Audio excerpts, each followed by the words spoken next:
Good morning, I'm Sharyl Attkisson. Welcome to the debut of Full Measure. Donald Trump launched his presidential campaign with tough talk about immigration. Today we examine the challenges of refugees coming to America, and we'll ask Trump if his hard line on illegal immigration extends to legal refugees and asylum seekers fleeing the Mideast and Africa in incredible numbers. But first, how do Americans feel about taking on refugees from Syria? Millions have already fled in desperation under attack from their own government as well as ISIS Islamic extremists. President Obama has decided to accept nearly 200,000 refugees by 2017. A new Full Measure Rasmussen Reports poll released today finds a majority of Americans think we should take fewer. 28% say 200,000 is too many. Another 28% say we should accept no refugees at all. 27% say they're okay with 200,000, and 10% say that's too few. When asked about the impact the refugees would have on America's security, 56% say the refugees would make America more dangerous, 7% say it would make the U.S. safer, 25% say it would have no impact, and 12% were unsure. What you may not know is that many asylum seekers and refugees are already here. We visited one American town grappling with the financial and cultural impact of the unexpected newcomers.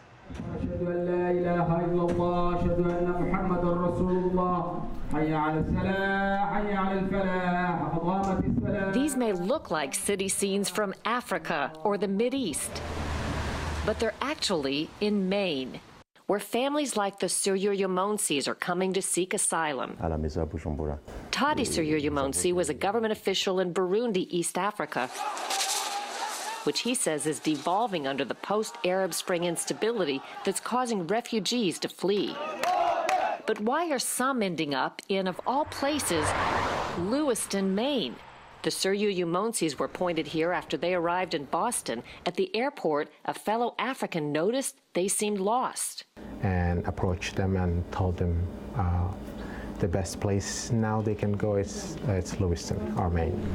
Ashkan Tibet is also in Lewiston, seeking asylum from Djibouti, East Africa, fleeing an arranged marriage. I came to Lewiston because I learned that there were many Djiboutians living in Lewiston, and I thought I could get help by them and I can be supported by the community.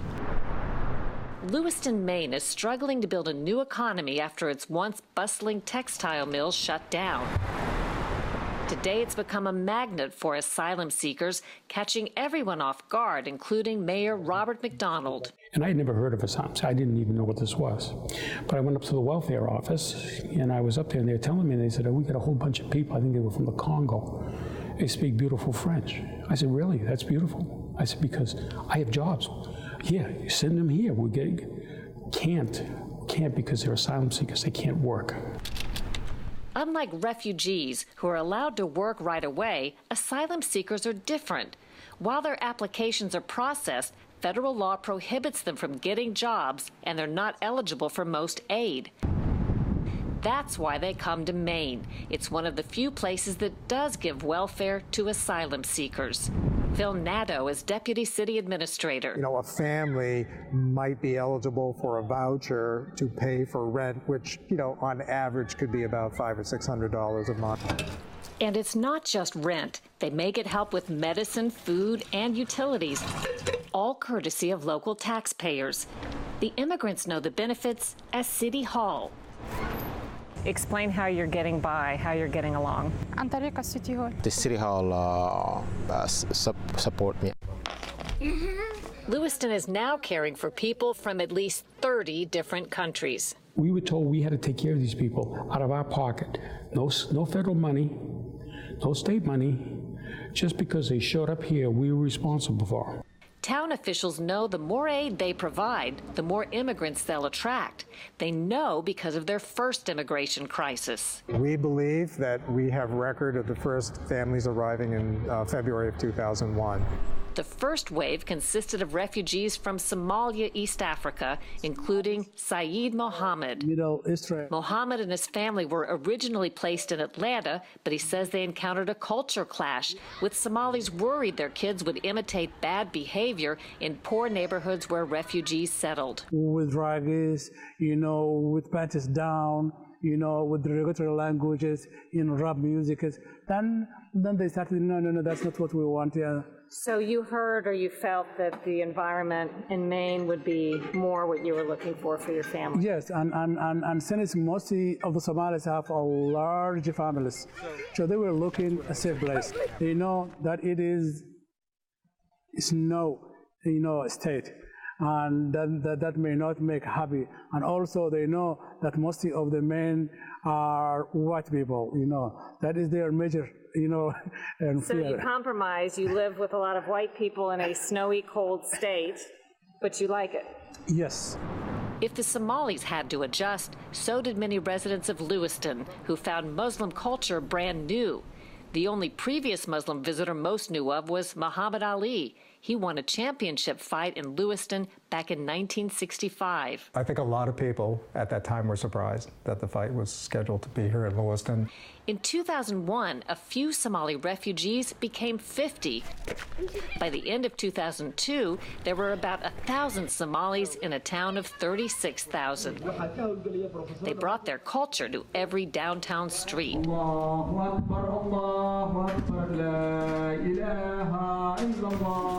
Mayor McDonald says many locals felt the newcomers should adopt American ways. Leave your culture at the door, okay? Leave your culture at the door. What does that mean? That means we have a certain culture here. Don't start mixing ours in with yours, okay? And that goes for Europeans, that goes for Asians, and that goes for anybody else. We have a specific culture here. I've told them that many times, is look, you've got to assimilate. Fueling resentment was the fact that elderly and disabled Americans were on waiting lists for assistance, while the Somalis swallowed up nearly a third of Lewiston's welfare budget. In 2002, then-Mayor Larry Raymond wrote a controversial open letter asking the Somalis to stop coming. Please pass the word. Our city is maxed out financially, physically, and emotionally. For that, he got accused of bigotry. McDonald, the current mayor, says the implication still sticks. We had a person here the other night. She was an immigration attorney. And she pointed out, she said, well, Maine's the whitest state in the union. What exactly does that mean? I said, I know what it means. What you're doing is you're calling us racists. I said, there's nobody down there at the borders telling people to leave. The people, I think if you go down and talk to the Somalis, what you do, you'll see that they feel very welcome here, okay? I have a good relationship with them. The Maine people are very good people. They welcome the Somalis. Today, the Mohammeds own a popular ethnic market. This is a photo of my whole family. We have 8 kids together here. Mohammed tells us 3 of their children have become a doctor, an accountant, and an engineer. McDonald says the Somalis have become good citizens, but he worries how Lewiston can manage a new flood of asylum seekers. They're costing us a fortune because they're costing the people of Lewiston, not the state of Maine, not the federal government, but the city of Lewiston is being taxed for that. Today, there are about 5,000 refugees and asylum seekers in the Lewiston area, 10% of the population consuming 40% of the welfare. Policymakers have a very difficult job to do. There's not a lot of resources, and they're trying to divide up a progressively smaller pie every single year. The competition for scarce resources poses a dilemma other U.S. towns are likely to face in greater numbers. There's an endless population of deserving immigrants. People welcomed us warmly and support us. I feel like I've been here forever, and I feel like I belong to this place. But taking on these immigrants means difficult choices. Is the state better off because of this diversity that's happened? No, I'm not going to say it is, because, as far as I'm concerned, I don't care if you're black, white, yellow, or what we want is people that are going to help us move forward. After months of debate, a new state law takes effect October 15th that will require Maine taxpayers to share in supporting the cost of asylum seekers by paying cities 70% of their expenses. We begin with the story of a whistleblower imprisoned by one federal agency but rewarded by another beyond his wildest dreams. Brad Birkenfeld's incredible tale begins in 2007 when he turned evidence against one of the biggest and most secretive banks in the world. Still, he insists the real scandal isn't what happened to him, it's what happened to U.S. taxpayers. My government, the Department of Justice, put me in jail, and my government, the Internal Revenue Service, paid me the largest award in U.S. history. As a manager at Switzerland's largest bank, UBS, Bradley Birkenfeld found himself part of a massive, long-standing scheme to help wealthy Americans evade taxes. There were 19,000 offshore illegal accounts with $20 billion in assets. Of Americans? Only of Americans. This was the American desk, and it was based out of Lugano, Geneva, and Zurich. In 2007, he decided to blow the whistle, the first banker ever to break open the legendary Swiss bank secrecy. They didn't find me. I sought out the DOJ, the IRS, the SEC, and the U.S. Senate back in 2007. And the problem here is that when I gave them this information, they were hostile towards me at the DOJ from day one. Birkenfeld suspects hostility from DOJ, the Department of Justice, had something to do with UBS's powerful connections. The bank was a top donor to then-President George W. Bush. They had over $1 trillion in assets. So you can imagine they had offices worldwide. They had a lot of political influence, and they hired politicians to help them, whether it was for marketing or for representation or for lecturing or what have you. And there were also politically influential UBS clients referred to as PEPs.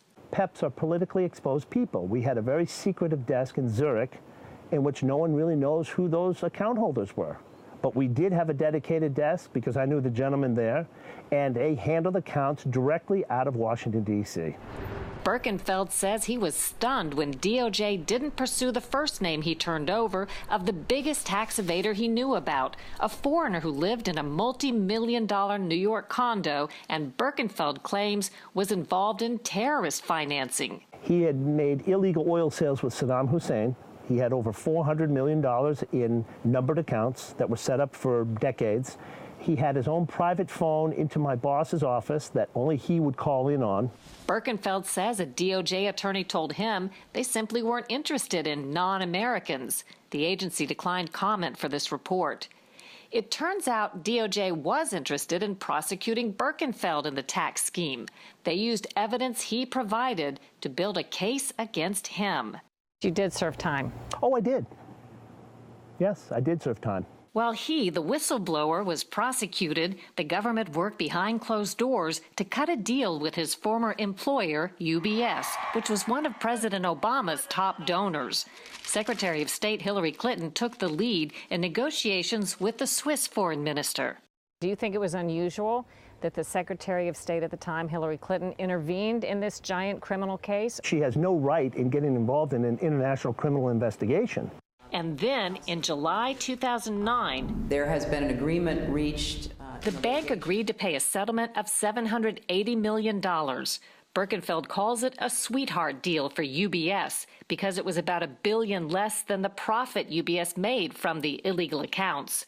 What's more, UBS would only have to give up 4,450 tax evaders out of 19,000. There was no explanation as to who decided which names were divulged and which ones got conveniently buried. Why wouldn't you get all of the names? In essence, the secrecy has been allowed to continue instead of being stopped. Well, that's precisely it. It's a continuation of Swiss bank secrecy, American style. This was not a real investigation. This was to cover up for the rich and powerful people in this country, the millionaires and billionaires and politicians who had accounts in Switzerland. Clinton, the Justice Department, and State Department declined comment for this report. Earlier, Clinton defended the deal by saying the Swiss helped the U.S. on many difficult diplomatic fronts, including in Iran and Turkey. Not long after the deal was sealed, President Obama was seen enjoying a round of golf with UBS Chairman for the Americas, Robert Wolf. Wolf told us he didn't know about the deal beforehand, and the U.S. businesses he managed were not under investigation. He went on to become one of Obama's biggest campaign donation bundlers in 2012. And UBS donations to the Clinton Foundation skyrocketed after Hillary helped broker the deal, according to the Wall Street Journal. A Clinton campaign spokesman told the Journal that any suggestions that Clinton was driven by anything but what's in America's best interest would be false, period. We still don't know who the PEPs were. They should be made public to the American public so they can see who was breaking the law. Most of the other people in this country pay their taxes, but these people had millions, if not billions, offshore. So why is it that those names aren't made public? There's one final twist to the story. Whistleblowers are entitled to up to 30% of the money collected from tax evaders. With Birkenfeld's evidence, the IRS was able to recoup $5 billion. 1 month after he got out of prison, he got the largest IRS award ever. How much money? It was $104 million. Punished as a villain, yet rewarded as a hero. He says Americans have good reason to wonder what powerful names are among the thousands kept secret in the UBS deal. We were well aware of many people that had accounts at UBS that were given to political parties. That was a fact. But yet, because it was a numbered account in Switzerland, no one ever thought they'd be exposed. So that's very, very dangerous and something that they don't want to have come out. Was it worth it to you to expose the practices that you did to get the $100 million plus, but also to spend years in prison? I think I did it out of courage and doing the right thing for my country, and I think people see that. And certainly I did go to prison for 2.5 years, but the vindication of getting the $104 million really makes me smile, because what it does is sends a message to the DOJ, I beat the system, and I beat you. And now the American people can decide who is right and who is wrong. A few footnotes. Yes, Birkenfeld got one big check. Yes, they took out taxes, about $31 million. And his first purchases were 2 Porsches. Republican presidential candidate Ben Carson is up in the polls. We'll talk with him in a few minutes. But first, a story of incredible waste of your tax dollars. Since 2002, the U.S. has given more than $116 billion to help rebuild Afghanistan. In 2012, President Obama appointed investigator John Sopko to lead the job of policing waste, fraud, and abuse in that spending. This is the story of what happened when some generals on the ground at a U.S. military base tipped Sopko off to the strange circumstances surrounding a building project called 64K. It was the best built building I had seen and still have seen in Afghanistan. Inspector General John Sopko is talking about his tour of this building, bigger than a football field, shown on satellite photos at the U.S. military's Camp Leatherneck in south-central Afghanistan. It's a beautiful building. It was well done. Fully furnished. It was huge, 64,000 approximately square feet. Nicknamed 64K because of its size, Congress intended it to be headquarters for the 2010 U.S. military surge of 30,000 troops to fight Taliban Islamic extremists. There was just one problem. The Marine commander, the general in the ground running the surge, said, I don't want it, I don't need it, don't build it. And 2 other generals above him said the same thing. Don't build it. We don't need it. We already have a headquarters. It's a waste of money. Yet the project moved forward, a facility designed to be big enough for a staff of 1,200, complete with a war room and briefing theater. But 64K never served as a surge headquarters. In fact, it was still under construction when the surge ended in 2012. Yet U.S. tax dollars continue to pour in for upgrades. $3 million for audio and video electronics, another $500,000 for a video teleconference suite. Can you explain the mindset on a project that nobody wants anyway and is probably not going to be used, in which they keep upgrading it? It is indicative of a problem in Afghanistan that we see time and again. You have the money, spend it.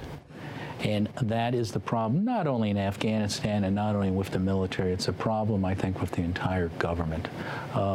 Once money is appropriated, you just spend it. SOPCO puts the total cost of the project, including roads and utilities, at $36 million. My left ear is the worst one. That kind of waste has real meaning to Rick Helsley, a Marine Corps veteran who served in Afghanistan. It's very frustrating because it's a constant struggle, especially active duty. I have friends that are working extra jobs on top of being in the military, trying to make ends meet. I have veteran friends that are scrounging the bottom of the barrel. He's now attending college, working a security job, and struggling to get by with service-related disabilities that he says include back and hearing problems. I read about them trying to cut active duty members' benefits and everything else, but they can go spend $30-some-odd million on a building that nobody even needs. SOPCO, too, wanted to know just why 64K got built. Tipped off by generals on the ground, he sank his teeth into the mystery, only to feel stonewalled. In emails, Colonel Norman Allen, a senior military lawyer, told fellow officers he wanted to slow-roll responses to the Inspector General's questions. When SOPCO directed them to preserve documents, Colonel Allen emailed, "I don't know that he has authority to tell us to do that." We found that very discouraging because it bordered on obstruction of our investigation. Colonel Allen didn't respond to our interview requests. In writing, he said he never sought to interfere with the investigation and took strong exception to allegations that he did. SOPCO still managed to get a lot of evidence. Exhibit A came from Commander Larry Nicholson, lead general at Camp Leatherneck when 64K was commissioned. My expectations for you are very high. Nicholson had said in military emails, "I was greatly surprised, as were my colonels, to see that the 64K project had been initiated. We were very pleased with the current headquarters. I am confident that neither I or any of my team asked for, signed for, or formally or informally requested a new future headquarters for my successors." In May, SOPCO released his findings and finally identified who reversed the generals on the ground to give 64K the green light. We found out that there was a general who was stationed in Kuwait. Major General Pete Van Gel. General Van Gel made a decision that since the money had been appropriated, a supplemental appropriation from Congress, that it would not have been prudent to give the money back even though you didn't need it. So basically, it was his decision. Van Gel, now retired, declined our interview request, but disputed the findings. He said 64K addressed an operational need and the project was in line with the military's strategic intent. The Pentagon defended Van Gel's decision as prudent and said Camp Leatherneck was being considered as a potential enduring location for the military until the Obama administration decided to pull out of Afghanistan. If you could tell someone who built that building, the general who said, "Go ahead," what would you say to him? Why exactly did you spend $36 million on a building that nobody wanted or needed when there's so many other things you could have spent that money on? In October of last year, the U.S. handed the brand new vacant 64K over to the Afghans, who discovered it was wired for U.S. electricity, not what they use, and found it too expensive to fully occupy. That's the 64K. A wasted building, basically a 64,000 square foot white elephant in the desert that's probably going to deteriorate and fall down eventually because the Afghans cannot sustain it. Today, 64K stands as a monument to wasted military construction dollars. Probably the nicest facility the U.S. ever built, but never occupied in all of Afghanistan, courtesy of American taxpayers. The Pentagon rejected all of SOPCO's recommendations for discipline, saying the officers involved did nothing wrong. And a final note, the millions of tax dollars to build 64K didn't even benefit a U.S. company, but a British contractor. Welcome to Full Measure. We begin with for-profit colleges allegedly preying on our military troops. Veterans with benefits provided by your tax dollars who have the desire to build a new life become targets, even given a name by some college recruiters, cash cows. Today, about 300,000 vets get up to $21,000 a year in GI Bill money. In all, 1,800 colleges, many of them for-profits, have received more than 20 billion GI Bill tax dollars. With so many billions in the mix, it's easy to see why some colleges use high pressure and allegedly dishonest tactics. And now taxpayers are about to be on the hook for alleged misconduct by the schools. As a U.S. Marine, Brian Babcock fought on the front lines in Iraq, including the Second Battle of Fallujah in 2004. His post-military plan, police work. He used his GI Bill money to pursue a criminal justice degree at the for-profit college ITT Tech. ITT Technical Institute, education for the future. How'd you hear about it? I saw a commercial on TV that kind of got me interested in them. And ITT Tech was there, always in the back of my mind. ITT was definitely a good fit for me after I left the military life. Babcock says ITT promised that police agencies everywhere would accept the degree. The cost, $70,000, would far exceed his GI Bill grant at the time, but ITT made it easy for Babcock to borrow. He says they even helped him fill out paperwork for student loans.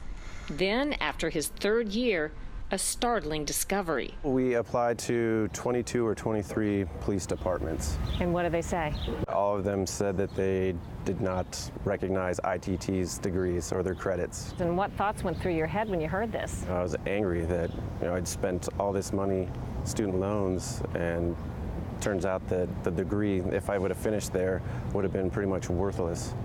It's a story told by thousands of vets who attended for-profit colleges where students are more likely to drop out, default on their loans, or graduate in dire debt without a useful degree. Of 8 for-profits that get the most GI Bill funds, 7 have been targets of inquiries for possible violations, including deceptive or misleading recruiting. Together, they received nearly $1 billion tax dollars over 2 school years. One of those companies is DeVry University, where Chris Nywame was hired as the school recruited vets under the new GI Bill. A veteran himself, Nywame was assigned to Team Camo, where he says managers urged the sales team to use high-pressure tactics on troops who sometimes weren't suited for college. Working in the industry at that time truly reminded me of the film Glengarry Glen Ross. You close or you hit the bricks. Well, there's a scene where a corporate sales manager is brought in to improve the performance of the sales floor, played by Alec Baldwin. They're sitting out there waiting to give you their money. Are you going to take it?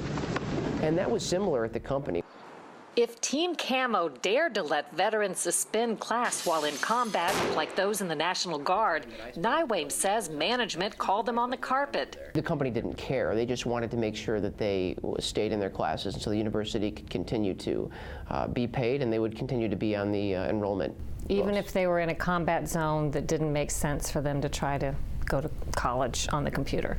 Yes. Management's guiding wisdom was, to be frank, get their ass in class. Nywame showed us today's sales tactics at work. In a chat on DeVry's website, he asks about costs and benefits, but can't get direct answers. I can have a representative from our military admissions team reach out to you. It's fairly frustrating that I ask these questions and I can't get answers. Rather, they're trying to sort of tie me in and get me closer so they can work towards selling the school. DeVry officials declined an on-camera interview, but said DeVry has a long history of serving veterans and military personnel dating back to the 1940s, and we offer quality academics and student services with flexibility to meet their busy schedules. Former Congressman Steve Gunderson leads the Maine National For-Profit College Trade Group. If anybody has a bad outcome, and certainly if a veteran has a bad outcome, that's a problem, and we want to solve that. He says for-profits are under assault from opponents and competitors. I have never before seen a situation where a sector is the target of attacks for ideological reasons. I mean, there simply are people who do not believe the private sector ought to be involved in the design and delivery of education. Fair enough. But is there any doubt in your mind that some schools have used unfair, unethical, or even dishonest tactics? There is no doubt in my mind that there are bad schools in every sector of higher education who have engaged in inappropriate conduct for various reasons, whether it be athletics or whether it be admissions or it be something else. Gunderson says the industry is improving. A Government Accountability Office report found for-profits catering to military students actually beat public schools in one area, higher graduation rates. With billions flowing to for-profits under investigation, President Obama dispatched a warning at Fort Stewart Army Base about any for-profits that may be preying on the troops. It's not right. They're trying to swindle and hoodwink you. They don't care about you, they care about the cash. But as federal scrutiny surged, the industry has countered with Washington lobbyists and campaign cash. Since 2010, for-profit colleges have poured nearly $10 million into campaign contributions and spent $41 million on lobbying, according to the Center for Responsive Politics. That's how you really win friends and influence people on Capitol Hill. The for-profit colleges and universities have friends in high places. That implies some members of Congress, you think, are bought and paid for on this issue. I would say this, they are influenced by it. Senator Dick Durbin has pushed one bill after another to fight for-profit college fraud, only to see the bills get watered down and voted down. If these schools that are enticing kids into loans for educations that are worthless had some, quote, skin in the game, some responsibility for default, they'd think twice about it, but they don't. They could care less. It turns out taxpayers have the most skin in the game. In June, the federal government said it will forgive loans for students at Corinthian College, putting taxpayers on the hook for up to $3.5 billion. Corinthian shut down in May amid fraud accusations, which the company denied. And the feds may wipe out loans at other problematic colleges. In May, the federal government charged Babcock's alma mater, ITT Tech, with fraud, alleging it concealed financial information from investors. ITT is fighting the charges but declined our interview request. Gunderson says he doubts Babcock's ITT degree would have really been useless. I am willing to say that if he graduated from an accredited criminal justice program, there are many police agencies that would hire him. Maybe not the one that he wanted to go to, but there are many that will, and evidence all across the country shows that. Babcock gave up on the ITT degree and his dream of police work. Instead, he's focused on warning other vets and working to pay down his $40,000 student loan debt. I think it's a shame that they prey on men and women that volunteered to protect this country and that earned a benefit with their service, and then ITT and the other for-profit schools are just trying to take that. The Defense Department recently banned the University of Phoenix from enrolling new service members, alleging a pattern of violating policies designed to protect military students. Senator Durbin says ITT is now facing investigations by the Justice Department and 18 attorneys general. Today, an unbelievable story that sounds more like an episode of Breaking Bad than real life. It takes place at a federal agency under the Commerce Department you probably never heard of, the National Institute of Standards and Technology, or NIST. Next year's budget will be somewhere around $1 billion. By day, NIST literally sets industry standards for everything from voting machines to computer security. But it's what was going on there at night and how they're allegedly misleading Congress that will have you wondering about their own standards. It was NIST, the National Institute of Standards and Technology, that helped solve one of the most notorious crimes of the 20th century, the kidnapping and murder of Charles Lindbergh's son. The victim of a cruel and fiendish crime, the kidnapper wore heavy woolen socks to disguise his footprints. But the search goes on just the same. German stowaway Richard Hauptmann was convicted in the case after a ransom note was analyzed by an expert provided by NIST, known back then as the National Bureau of Standards. Most people think of NIST as a federal laboratory, but its true central mission is to enable innovation. Today, the 3,000 scientists at NIST establish all kinds of industry standards and measurements, and the agency pretty much flew quietly under the federal radar until last July, when an explosion rocked the Special Projects building. Inside, firefighters found this, an illegal meth drug lab. The only thing more startling than a meth lab in the middle of a federal agency is who was running it, NIST Police Lieutenant Christopher Bartley. He was found on site with burned arms and singed hair. Officer Jones is a NIST police officer who worked with Bartley. He asked us not to use his real name. When you heard about the meth lab incident, what was the reaction that you had and other people on the force? The emotions were all over the place, from like, well, he finally did something, you don't believe it, to you expect him to do other things, not actually make meth and blow up a lab. As a member of Congress, what did you first think when you heard that there was a meth lab operating at a federal agency? I think my first reaction was total disbelief. You just can't believe this kind of thing would really happen in the real world. It was like it was Halloween or something.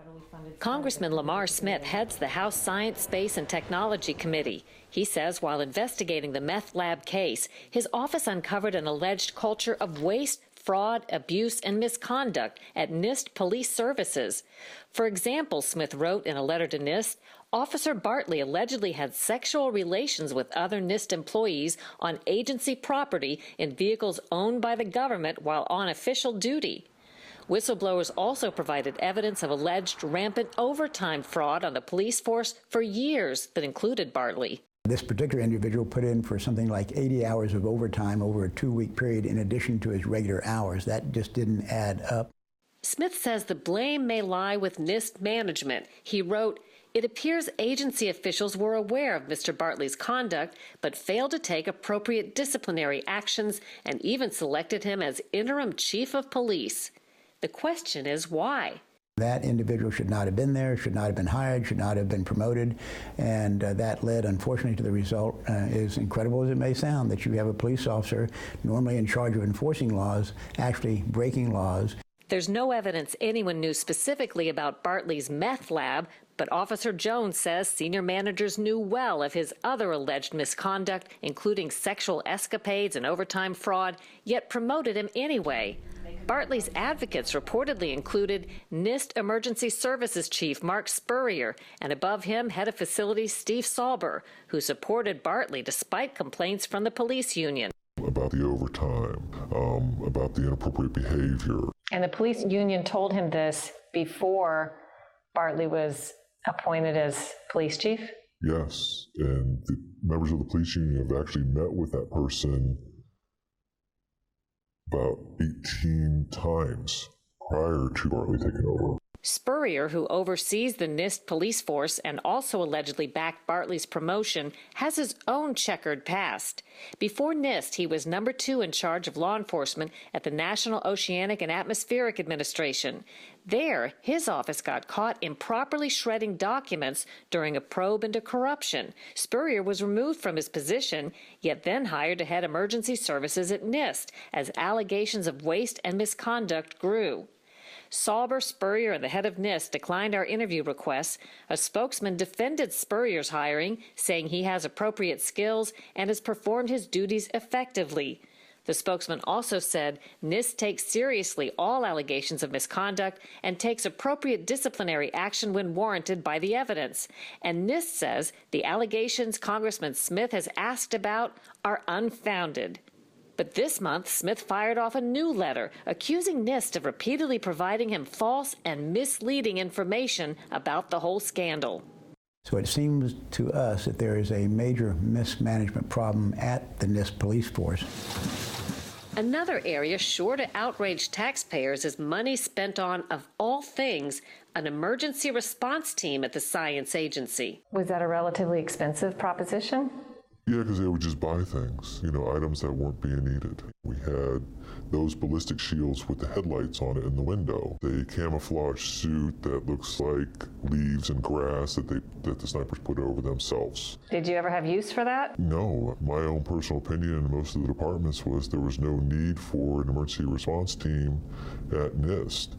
A SWAT team that was all dressed up with no place to go. Did they ever have to respond to any events? We had no events to respond. And to top it off, police gear worth thousands of dollars may have disappeared. We're not sure where this stuff is. They're just missing. They're missing. Bartley pled guilty in the meth case and faces up to 20 years in prison. And Smith is left trying to find out why a federal agency that made its name solving crime didn't sniff out a meth lab under its own nose. What does it say in general to the public that there is a federal agency out there they probably never heard of that had this sort of thing going on? The American taxpayer is going to say, what are you doing with my hard-earned tax dollars? It's supposed to be going to legitimate research, not to cooking meth in an illegal lab that we found out about only because there was an explosion. Officer Bartley declined our interview request. NIST claims there was no overtime abuse and no missing police equipment. Congressman Smith says NIST has failed to disclose required documents and is improperly trying to keep whistleblowers from providing more information. We'll keep on top of the story.